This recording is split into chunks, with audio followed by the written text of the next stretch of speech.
সকালবেলা আমি লাচ্চা সেমাই ভিজিয়ে দিয়েছিলাম। ওরা বাপ-বেটা খেয়ে নামাজ পড়তে যাচ্ছে।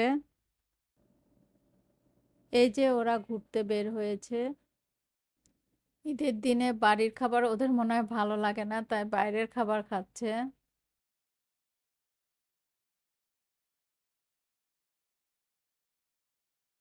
আসসালামু আলাইকুম। সবাইকে ঈদের শুভেচ্ছা, ঈদ মোবারক। ১ মাস রোজা রাখার পর সকালবেলা নাস্তা খেয়ে তারপরে নামাজ পড়তে যেতে হয়। ঈদের জন্য ফ্রিজে যত খাবারই বানিয়ে রাখি না কেন, ভাউজার আব্বু বলে ওগুলো নাকি বাসি খাবার। তাই প্রতি ঈদে সেমাইগুলো আমি ঈদের দিনে রান্না করে থাকি। সকালবেলা আমি লাচ্চা সেমাই ভিজিয়ে দিয়েছিলাম। ওরা বাপ-বেটা খেয়ে নামাজ পড়তে যাচ্ছে। ওরা নামাজ পড়তে যাওয়ার পর জর্দা সেমাই আর চটপটি রান্না করেছি। আপনারা দেখেছেন যে কেক আর আফলাতুন আমি কালকে বানিয়েছিলাম।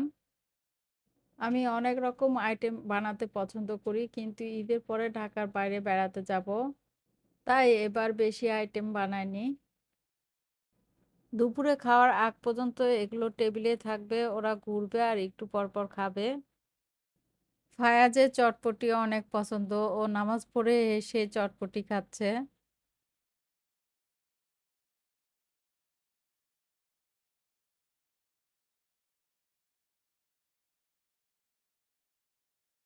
ফাউজার আব্বু ফাউজাকে ওর একটা বান্ধবীর বাসায় রেখে আসবে। ওখান থেকে ওরা বন্ধু-বান্ধবীরা ঘুরে বেড়াবে।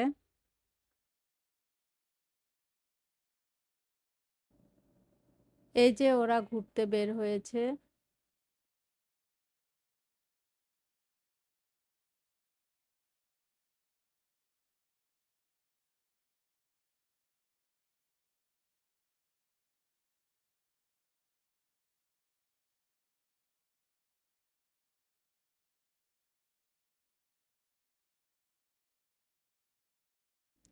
ঈদের দিনে বাড়ির খাবার ওদের মনে হয় ভালো লাগে না, তাই বাইরের খাবার খাচ্ছে।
খাওয়া-দাওয়ার পর ওরা ঘুরে বেড়াচ্ছে।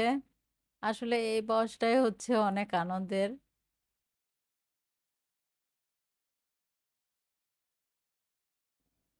ফাউজিয়া ঘোরাঘুরি করে বাসায় আসার পর আমি যাচ্ছি আমার বান্ধবীদের সাথে দেখা করতে।